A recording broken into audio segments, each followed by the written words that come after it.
सुधा चंदर की निगाह से सहम गई। चंदर की निगाह में जाने क्या था, एक अजब सा पथराया सूनापन, जाने किस दर्द की अमंगल छाया, जाने किस पीड़ा की मूक आवाज, एक जाने कैसी पिघलती हुई सी उदासी, वह भी गहरी, जाने कितनी गहरी। और चंदर था कि एकटक देखता जा रहा था, एकटक अपलक। सुधा को जाने कैसा लगा, ये अपना चंदर तो नहीं, ये अपने चंदर की निगाह तो नहीं है। चंदर तो ऐसी निगाह से इस तरह अपलक तो सुधा को कभी देखता ही नहीं था। नहीं, यह चंदर की निगाह तो नहीं, इस निगाह में न शराब। उपन्यास और कहानियों में आप सुन रहे हैं गुनाहों का देवता। आज आप इसका सुनेंगे भाग 13। बिनती चुप, एक तीखी वेदना का भाव उसके मुंह पर आया। उसने आंखें झुका ली, रोई नहीं और चुपचाप सिर झुकाए हुए सुधा के कमरे में चली गई। चंदर क्षण भर खड़ा रहा, फिर सुधा के पास गया। सुधा के कमरे में अकेले बिनती खाट पर पड़ी थी, औधे मुंह तकिया में मुंह छिपाए। चंदर को जाने कैसा लगा। उसके मन में बेहद तरस आ रहा था इस बेचारी लड़की के लिए, जिसके पिता है ही नहीं और जिसे प्रताड़ना के सिवा कुछ नहीं मिला। चंदर को बहुत ही ममता लग रही थी इस अभागिन के लिए। वह सोचने लगा, कितना अंतर है दोनों बहनों में। एक बचपन से ही कितने असीम दुलार, वैभव और स्नेह में पली है, और दूसरी प्रताड़ना और कितने अपमान में पली, और वह भी अपनी सगी माँ से, जो दुनिया भर के प्रति स्नेहमयी है, अपनी लड़की को छोड़कर। वह कुर्सी पर बैठकर चुपचाप यही सोचने लगा, अब आगे भी इस बेचारी को क्या सुख मिलेगा। ससुराल कैसी है यह तो ससुर को देखकर ही मालूम देता है। इतने में सुधा कपड़े बदलकर हाथ में किताब लिए उसे पढ़ती हुई उसी में डूबी हुई आई, खाट पर बैठ गई। अरे बिनती, कैसे पड़ी हो? अच्छा तुम हो चंदर। बिनती उठो, उसने बिनती की पीठ पर हाथ रखकर कहा। बिनती जो अभी तक निचेष्ट पड़ी थी, सुधा के ममता भरे स्पर्श पर फूट फूट कर रो पड़ी। तो सुधा ने चंदर से कहा, क्या हुआ बिनती रानी को? और बिनती भी जोरों से सिसकियां भरने लगी। तो सुधा ने चंदर से कहा, कुछ तुमने कहा होगा, 14 दिन बाद आए और आते ही लगे रुलाने उसे। कुछ कहा होगा तुमने, समझ गए, घूमने के लिए उसे भी डांटा होगा। हम साफ साफ बताए देते हैं चंदर, हम तुम्हारी डांट सह लेते हैं तो इसके ये मतलब नहीं कि तुम इस बेचारी पर भी रोब झाड़ने लगो। इससे कभी कुछ कहा तो अच्छी बात नहीं होगी। तुम्हारे दिमाग का कोई पुर्जा ढीला हो गया है क्या? मैं क्यों कहूंगा बिनती को कुछ? बस फिर यही बात बुरी लगती है हमको। सुधा बिगड़ कर बोली, क्यों नहीं कहोगी बिनती को कुछ? जब हमें कहते हो तो उसे क्यों नहीं कहोगे? हम तुम्हारे अपने हैं तो क्या तुम्हारी अपनी नहीं है? चंदर हंस पड़ा, सो क्यों नहीं है, लेकिन तुम्हारे साथ न ऐसे निभाह न वैसे निभाह। ये सब कुछ हम नहीं जानते, क्यों रो रही है या? सुधा बोली धमकी के स्वर में। बुआ जी ने कुछ कहा था, चंदर बोला। अरे तू उसके लिए क्या रोना, इतना समझाया तुझे, उनकी तो आदत है, हंसकर टाल दिया कर। चल उठ, हंसती है कि गुदगुदाऊं? सुधा ने गुदगुदाते हुए कहा। बिनती ने उसका हाथ पकड़कर झटक दिया और फिर सिसकियां भरने लगी। नहीं मानेगी तू? सुधा बोली, अभी ठीक करती हूँ तुझे मैं। चंदर पकड़ो तो इसका हाथ। चंदर चुप रहा। नहीं उठे, उठो, तुम इसका हाथ पकड़ लो तो हम अभी इसे हंसाते हैं। सुधा ने चंदर का हाथ पकड़कर बिनती की ओर बढ़ते हुए कहा। चंदर ने अपना हाथ खींच लिया और बोला, वह तो रो रही है और तुम बजाय समझाने के उसे परेशान कर रही हो। अरे जानते हो क्यों रो रही है? अभी इसके ससुर आए थे, वो बहुत मोटे थे, तो ये सोच रही है कि कहीं वो भी मोटे हों। सुधा ने फिर उसकी गर्दन गुदगुदा कर कहा। बिनती हंस पड़ी, सुधा उछल पड़ी। लो, ये तो हंस पड़ी, अब रोगी। अब फिर सुधा ने गुदगुदाना शुरू किया। बिनती पहले तो हंसी से लौट गई, फिर पल्ला संभालते हुए बोली, छे दीदी, वो बैठे हैं कि नहीं? और उठकर बाहर जाने लगी। कहाँ चली? सुधा ने पूछा। जा रही हूँ नहाने। बिनती पल्लू से सिर ढकते हुए चल दी। क्यों, मैंने तेरा बदन छू दिया इसीलिए? सुधा हंसकर बोली। ऐ चंदर, वो गेसु का छोटा भाई है ना हसरत, मैंने उसे छू लिया तो फौरन उसने जाकर साबुन से अपना मुंह धोया और अम्मी जान से बोला, मेरा मुंह जूठा हो गया। और आज हमने गेसु के अख्तर मियाँ को देखा, बड़े मजे के हैं। मैं तो गेसु से बात करती रही, लेकिन बिनती और फूल ने बहुत छेड़ा उन्हें। बेचारे घबरा गए। फूल बहुत चुलबुली है और बड़ी नाजुक है, बड़ी बोलने वाली है। और बिनती और फूल का जोड़ खूब मिला, दोनों खूब गाती हैं। बिनती गाती भी है? चंदर ने पूछा। हमने तो रोते ही देखा। अरे बहुत अच्छा गाती है, उसने एक गांव का गाना बहुत अच्छा गाया था। अरे देखो, यह सब बताने में हम तुम पर गुस्सा होना ही भूल गए। कहाँ रहे 4 रोज? बोलो, बताओ जल्दी से। व्यस्त थे सुधा, अब थीसिस 3 हिस्सा लिख गई। इधर हम लगातार 5 घंटे बैठकर लिखते थे। चंदर बोला। 5 घंटे? सुधा बोली। दूध आजकल पीते हो कि नहीं? हाँ, 3 गायें खरीद ली हैं। चंदर बोला। नहीं, मजाक नहीं, कुछ खाते पीते रहना। कहीं तबीयत खराब हुई तो अब हमारा इम्तिहान है। पड़े पड़े मक्खी मारोगे और हम देखने भी नहीं आ पाएंगे। अब कितना कोर्स बाकी है तुम्हारा? कोर्स तो खत्म था हमारा, कुछ कठिनाइयां थी सो पिछले 2-3 हफ्तों में मास्टर साहब ने बता दी। अब दोहराना है, लेकिन बिनती का इम्तिहान मई में है, उसे भी तो पढ़ाना है। अच्छा, अब चलें हम? अरे बैठो, फिर जाने कितने दिन बाद आओगे। आज बुआ तो चली जाएंगी, फिर कल से यहीं पढ़ो ना। तुमने बिनती के ससुर को देखा था? हाँ देखा था। चंदर उनकी रूपरेखा याद करके हंस पड़ा। बाप रे, पूरे टैंक थे वे तो। बिनती की ननद से तुम्हारा ब्याह करवा दे, करोगे? सुधा बोली। लड़की इतनी ही मोटी है, उसे कभी डांट लेना तो देखेंगे तुम्हारी हिम्मत। ब्याह? एकदम से चंदर को याद आ गया, अभी बुआ ने बात की थी सुधा के ब्याह की। तब उसे कैसा लगा था? उसका दिमाग घूम गया था।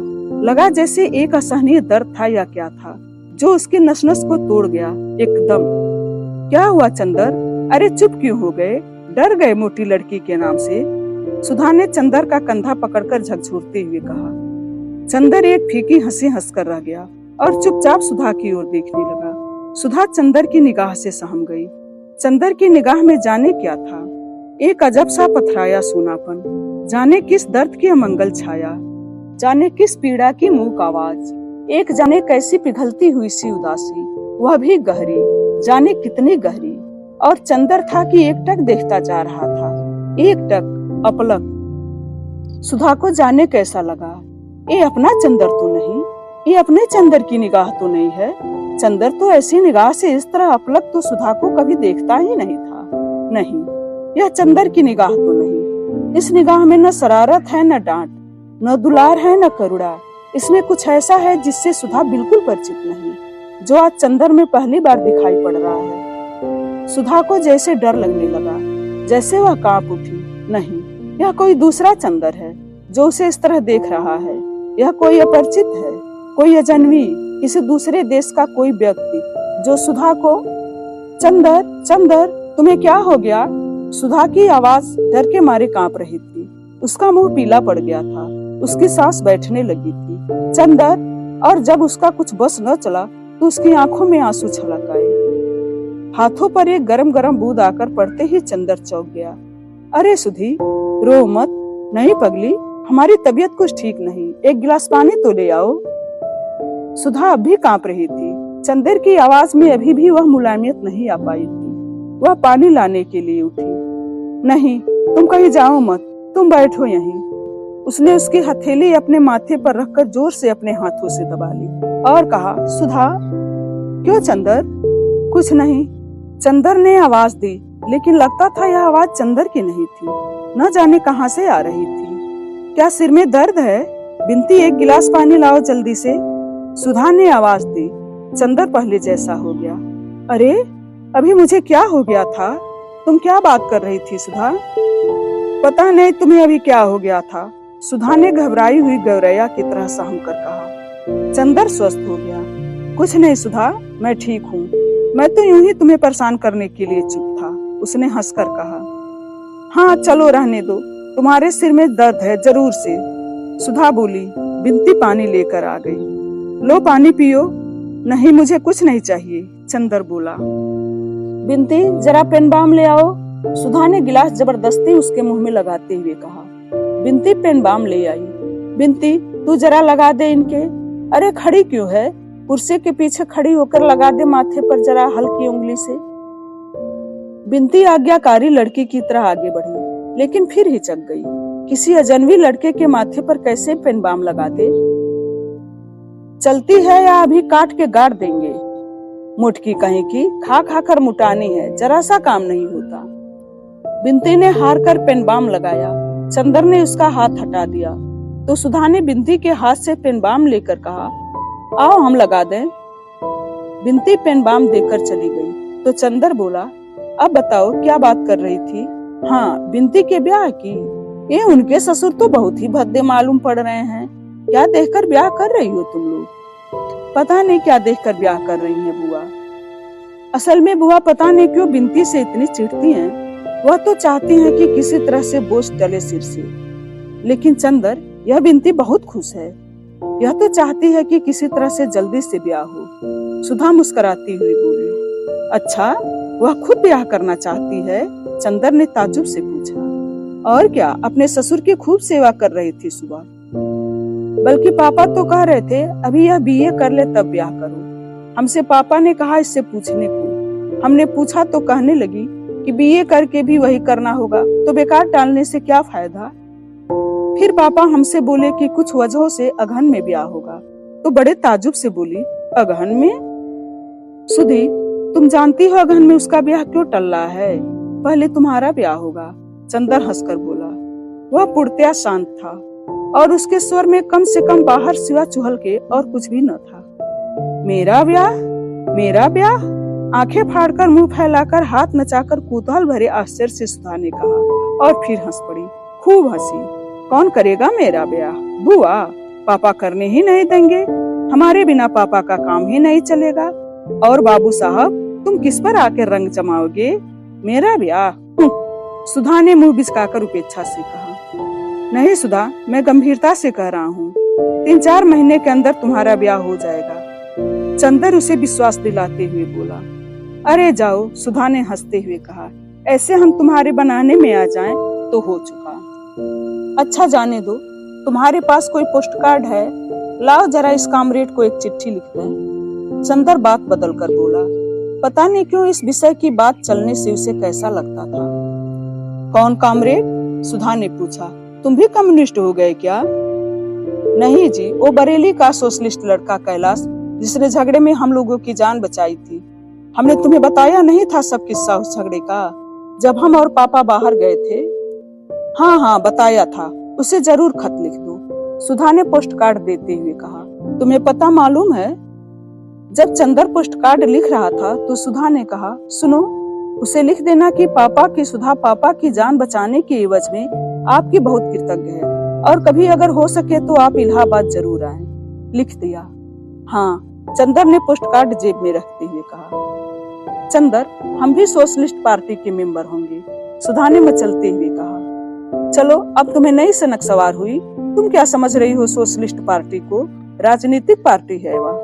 यह मत करना कि सोशलिस्ट पार्टी में जाओ और लौट कर आओ तो पापा से कहो, अरे हम तो समझे पार्टी है, वहाँ चाय पानी मिलेगा, वहाँ तो बस लोग लेक्चर देते हैं।